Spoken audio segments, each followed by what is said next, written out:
الحمدللہ رب العالمین والصلاة والسلام علی سید الانبیاء والمرسلین اما بعد فاعوذ باللہ من الشیطان الرجیم بسم اللہ الرحمن الرحیم۔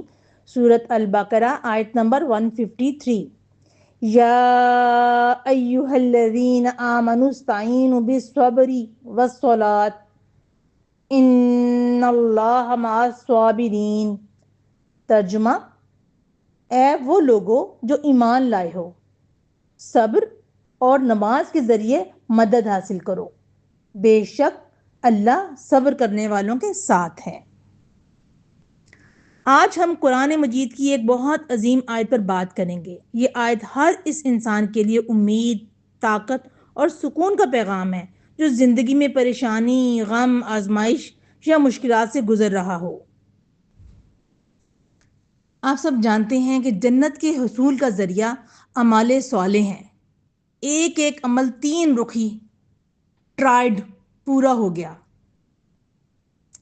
ایک ایک زینہ ہے جنت کا، ہر سٹیپ ہمیں جنت کے قریب کرتا جاتا ہے۔ لیکن یاد رکھیے گا، جنت کی طرف جو سیڑھی جاتی ہے اس کے پہلے 3 زینے ذکر، شکر اور صبر ہیں۔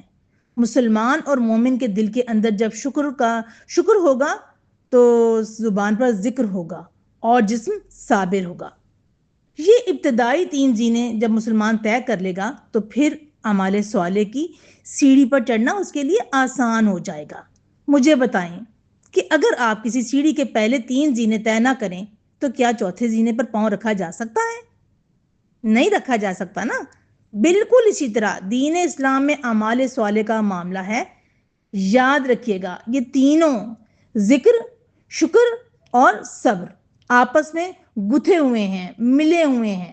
دل میں صبر ہوگا تو زبان پر ذکر آتا ہے اور دوسری طرف ہم شکر کریں گے تو ذکر ہوتا ہے۔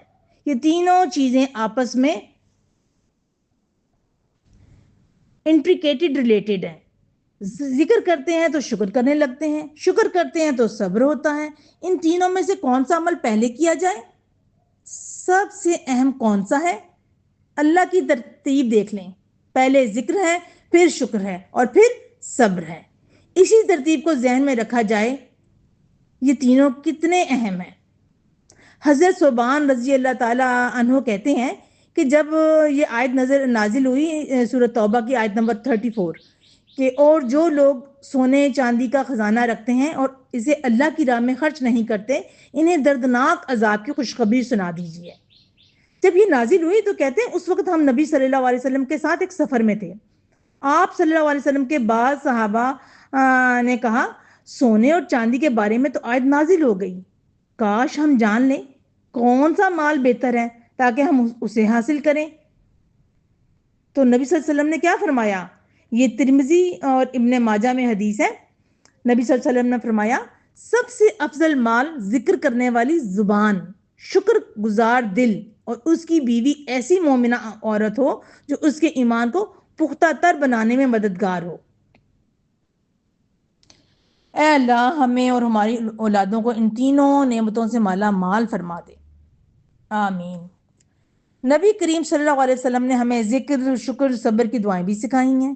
نماز کے بعد پہلی دعا جو ہم پڑھتے ہیں، ربی عینی علی ذکری کا و شکری کا و حسن عبادتک، جس کا ترجمہ ہے کہ اے اللہ اپنا ذکر کرنے، شکر کرنے اور بہترین انداز میں اپنی عبادت کرنے میں میری مدد فرما۔ یہ ابو داؤد کی حدیث ہے۔ میں جب بھی یہ دعا پڑھتی ہوں تو مجھے ایک بات ہمیشہ ضرور سمجھ میں آتی ہے کہ زبان پہ ذکر ہوگا، دل میں شکر کے جذبات ہوں گے تو ہی عبادات میں حسن آئے گا۔ یاد رکھیے گا، اگر دل ناشکریوں سے بھرا ہوا ہوگا، زبان ذکر سے خالی ہوگی تو ہو سکتا ہے عبادت میں حسن نہ رہے۔ عبادت میں حسن اور حسن عبادت میں سرور پیدا کرنا چاہتے ہیں تو زبان کو ذاکر اور دل کو شاکر بنانا ہوگا۔ عبادت میں لطف بھی آئے گا اور خشوع و خضوع بھی پیدا ہوگا۔ اللہ تعالیٰ نے فرمایا ہے نا، وَاسْتَعِینُوا بِالصَّبْرِ وَالصَّلَاةِ، صبر اور نماز سے مدد حاصل کرو۔ صبر پھر کیسے ملتا ہے؟ نماز کے ذریعے صبر ملتا ہے۔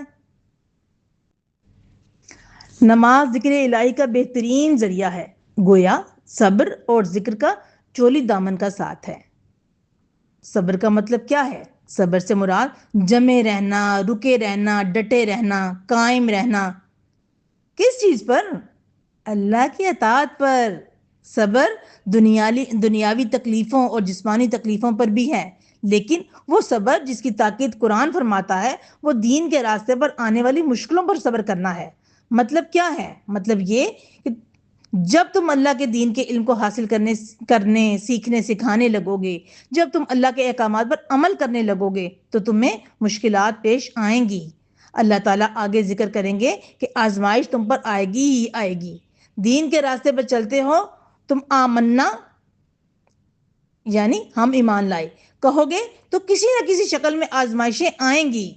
کہیں مذاق ہوگا، کہیں جھگڑا ہوگا، کہیں تنقید ہوگی، کہیں معاشرتی نقصان ہوگا، کہیں مالی نقصان ہوگا، کبھی دل دکھے گا، کہیں اعصاب جواب دے جائیں گے۔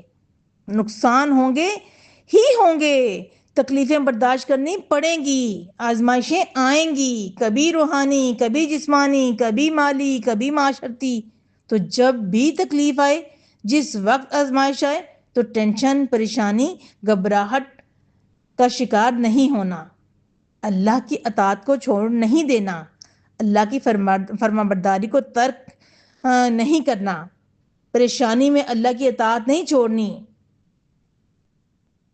اور اللہ کی اطاعت کو چھوڑ کے یو ٹرن لے کے پچھلی زندگی کے طریقوں کو اپنا نہیں لینا۔ پریشانی آئی، کسی نے تنقید کی، کسی نے دکھ دیا، کسی نے مذاق بنایا، کاروبار میں نقصان ہو گیا، تو ساتھ ہی سوچ لیا کہ یہ رستہ تو بہت مشکل ہے، میں تو یہ نہیں کر سکوں گی، پچھلی زندگی کے طور طریقے ہی ٹھیک تھے، تو ساتھ ہی یو ٹرن لے لیا۔ اب صبر کا مطلب سمجھ آیا آپ لوگوں کو؟ سمینا و اطعنا کہنے کے بعد جب دین کے راستے پہ چلیں تو جب جو جیسی پریشانی مشکل آئے گی تو پہلی بات یہ کہ گھبرانا نہیں، پریشان نہیں ہونا۔ دوسری بات یہ مطمئن ہونا ہے، ریلیکسڈ رہ کر اللہ کی اطاعت کا دامن نہیں چھوڑنا، بلکہ اسی مشکلات والے راستے پہ چلتے رہنا ہے۔ یہ کرنا ہی صبر ہے۔ بے صبری کیا ہے؟ اللہ کے راستے پہ چلتے ہوئے جب کوئی تکلیف آئی، مشکل آئی، غم آیا تو پریشان ہو گئے کہ میرا کیا بنے گا، رونے دھونے لگ گئے، ٹینشن کا شکار ہو گئے، اور پھر اس ٹینشن پریشانی کا شکار ہو کے اللہ کے اطاعت کو چھوڑ چھاڑ کر دوبارہ اسی ضابطۂ حیات کو اپنا لیا۔ یہ بے صبری ہے۔ اللہ نے بار بار قرآن میں صبر کرنے کی تاکید کی ہے، لیکن یاد رکھیے گا اللہ نے صبر کرنے کا طریقہ بتا دیا ہے۔ وَاسْتَعِینُوا کہ صبر کرنا چاہیے تو نماز کے ساتھ کرو، سجدوں کی کثرت کرو، نوافل کی کثرت کرو، تہجد، اشراق، چاشت کی نماز پڑھو۔ صبر نہیں آ رہا تو مزید نوافل پڑھو، مزید اللہ کے حضور قیام کرو، نماز کے ذریعے اللہ سے ملاقات کرو، تو تمہیں صبر آ جائے گا۔ اللہ نے پہلے صبر کا طریقہ بتایا، پھر صبر کرنے والوں کو ان خوبصورت الفاظ میں تسلی دی۔ کیا تسلی دی؟ ان اللہ مع الصابرین، کہ بے شک اللہ صبر کرنے والوں کے ساتھ ہے۔ اللہ کے راستے میں جم کر تو دیکھو، اللہ کے اطاعت پر ڈٹ کر تو دیکھو، اللہ تمہارے ساتھ ہو جائے گا، اللہ تمہارا معاون اور مددگار بن جائے گا۔ اور پھر جس کا رب معاون بن جاتا ہے اس کو پھر کسی کی ضرورت نہیں ہوتی کہ کوئی اس کی مدد کرے۔ تو صبر کا بہترین انجام اور صبر کا بہترین اجر ہے۔ اور اللہ کا ساتھ عام ساتھ نہیں، بلکہ مدد، رحمت، سکون، حفاظت، ہدایت کا ساتھ ہے۔ اب ہم دیکھیں کہ نماز انسان کو کیسے مضبوط بناتی ہے۔ نماز دل کو سکون دیتی ہے، گناہوں سے روکتی ہے، اللہ سے تعلق مضبوط کرتی ہے، امید پیدا کرتی ہے۔ سورۃ العنکبوت کی آیت نمبر 45 میں اللہ سبحانہ تعالیٰ فرماتے ہیں، بے شک نماز بے حیائی اور برائی سے روکتی ہے۔ آزمائش مومن کے لیے خیر ہے۔ صحیح مسلم کی حدیث ہے، نبی صلی اللہ علیہ وسلم نے فرمایا، مومن کا معاملہ عجیب ہے، اس کے ہر حال میں خیر ہے، اگر خوشی ملے تو شکر کرتا ہے، اور اگر تکلیف پہنچے تو صبر کرتا ہے، یہ بھی اس کے لیے بہتر ہے۔ آج کے دور میں اس آیت پر عمل کیسے ہو؟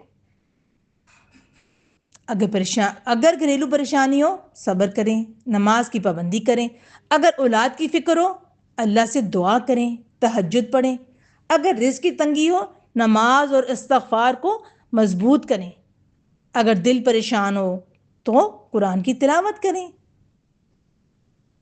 یہ آیت ہمیں سکھاتی ہے کہ مشکل آئے تو گھبراؤ نہیں، اللہ سے تعلق مضبوط کرو، نماز کو بوجھ نہیں سہارا سمجھو، صبر کمزوری نہیں بلکہ طاقت ہے۔ اللہ تعالیٰ ہمیں حقیقی صبر عطا فرمائے، نماز کی پابندی نصیب فرمائے اور ہر آزمائش میں اپنی مدد اور رحمت شامل حال فرمائے۔ اللہم اجعلنی صبورا واجعلنی شکورا، آمین یا رب العالمین۔